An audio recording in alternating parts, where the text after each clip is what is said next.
Well, I've carried out my responsibility. Good afternoon. I'd like to call to order the meeting of the Oklahoma City Water Utilities Trust for April 10, 2018. First order of business is to approve the minutes of the March 27, 2018 meeting, and I'd recognize a motion to that effect. I move the item. Moved and seconded. We'll vote. Approved. Consent docket. Recognize a motion to accept the consent docket subject to individual consideration. Moved. Second. Moved and seconded. Anything for individual consideration? Approved.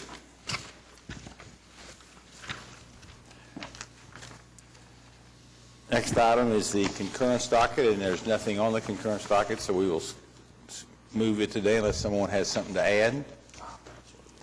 Okay, moving into items for individual consideration.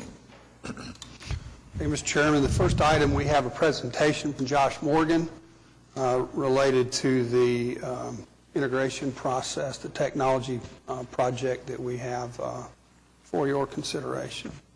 Good afternoon, Mr. Chairman and trustees. So I'm here just to provide a brief update on the process flow evaluation system integration project we have going on. I was last here in October to actually put out the RFP for this project. So just a quick recap on the purpose of this initiative. It's really to bring a consultant in to help us optimize our business process flows. And it really spans beyond just the utilities department. As you'll see as we move through this, we've expanded this so it actually makes sense. We're starting all the way at zoning and subdivision, all the way through to help the citizens get the most out of this initiative. And then along with optimizing our business processes comes the better utilization of the IT systems. So there's the two pieces. There's how we do the work and the tools that we use to do the work. And at the end of the day, the whole goal for this whole initiative is to be able to provide better customer service. So we issued the RFP October 24th. Since that time, we've been busy with it. We had a mandatory pre-proposal meeting the end of November. We had 6 firms attend that meeting. We had 4 Oklahoma City departments actually participate in that meeting. Again, you'll see as we go through this that we've made a point to include all the departments that want to be involved in this to help get the biggest benefit out of it. We did close on February 14th. We received 2 proposals, and the selection committee has met twice since then to evaluate the proposals. The selection committee actually consisted of representatives from 5 Oklahoma City departments. So we got perspective from all these different departments as to what they are hoping to get out of it and help us evaluate it thoroughly. The selection committee reviewed it and scored each of the 2 proposals on a variety of things. So compliant proposals, did they turn in what we asked for? Related experience, the proposed schedule, the fees, the project management methodology, and then we went as far as to go ahead and call the references from there. So from there, the selection committee unanimously decided CH2M Hill Engineers' proposal was superior in depth, quality, and overall cost. The current request in front of you is for authorization to negotiate a contract with CH2M Hill for this initiative. And that's what I have. So from there, is there any questions or?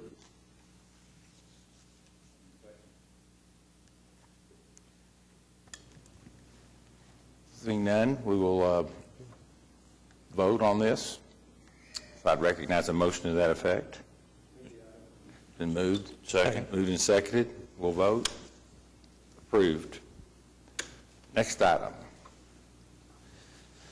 The joint resolution with the City of Oklahoma City authorizing the Utilities Director and General Manager to allow property owners within the Oklahoma City incorporated area to receive temporary water and/or wastewater service from a utility provider other than Oklahoma City that maintains facilities within or adjacent to the Oklahoma City incorporated area and adopt policies and procedures for temporary water and/or wastewater service.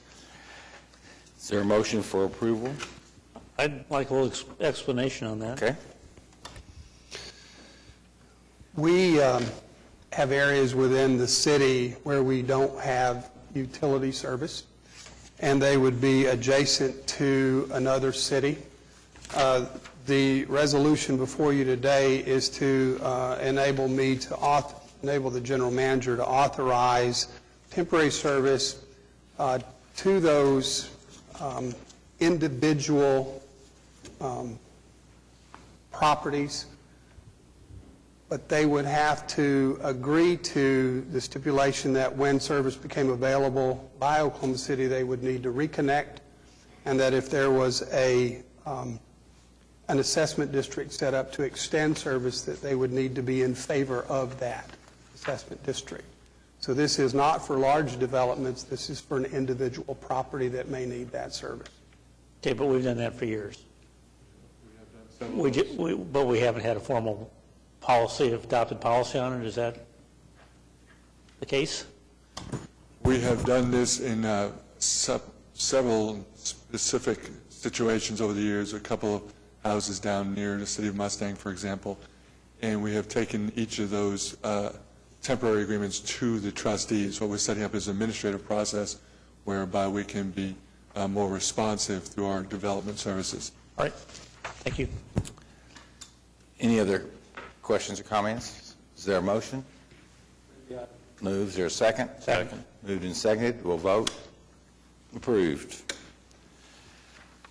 Next item C, enter into executive session on advice of the municipal counselor. Is there a motion? So moved. Second. Moved and seconded. Approved. Yeah. Those two. No.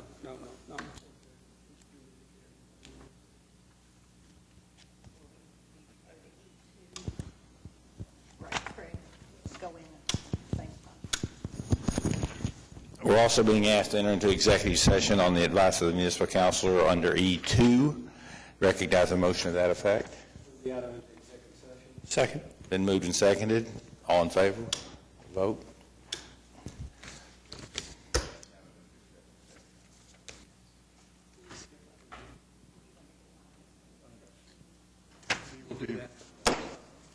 Yeah.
We're back in session. Item D, we need to approve that. So moved. Second. Is there a motion and a second? We'll vote. Any comments? We'll vote. Approved. And item E1, we need a motion. It's been moved. Second. Moved and seconded. Any comments? We'll vote it. Approved. Now we move into items for the trustees, correct? Are there any items for trustees? Anything else on the general manager report? Thank you, Mr. Chairman. A couple of things. The weather's been kind to us down in southeast Oklahoma. The lake's down there pretty full. Draper is about 2.5 feet down. We're still holding our own on the northwest side. Both those lakes are about 1.5 feet down, so we're in pretty good shape for water. Maybe we'll get a little bit more rain to fill them completely up. The other thing, I want to remind everybody on the 20th of this month, we're having an event that was pretty significant for Oklahoma City. 100 years ago, Overholser Dam was finished and the lake was filled, and that really provided an opportunity for Oklahoma City to start growing. So we're having the celebration on the 20th. I imagine that most everybody has or will get their invitation here pretty quick. We have a good slate of speakers. Mr. Couch is going to be the MC. I'm sure he has some stories for us. You didn't know that? Okay. We have some great speakers, and looking forward to it. So just want to remind everybody. That's it. Yes, sir. Just a comment. I mean, the lakes accumulatively are 96, almost 97% full. With the drought going on across the state, that is absolutely amazing. I don't ever remember being I mean, you've always had several full, but one was always down or something. I'm not sure I ever remember being this full all in. We still got rains coming, and we're in a drought. That's really amazing. Mr. Couch, just for your information and the other trust members, we are looking at a water balance evaluation where we can keep more water in the lakes. We kind of have an imbalance in southeast Oklahoma, where earlier this spring, McGee Creek was overfull. Now there's a cost associated with that because it has to be pumped. But we'll have a presentation for the trust here not too far down the road to kind of give you an idea of what we can do to balance the water better, to keep more water in the lakes, and that way we won't have such fluctuation at Draper, and we may be able to manage the levels even in our southeast Oklahoma lakes better. So we'll bring that to you here shortly. Any other comments? Any citizens to be heard? Seeing none, we're adjourned.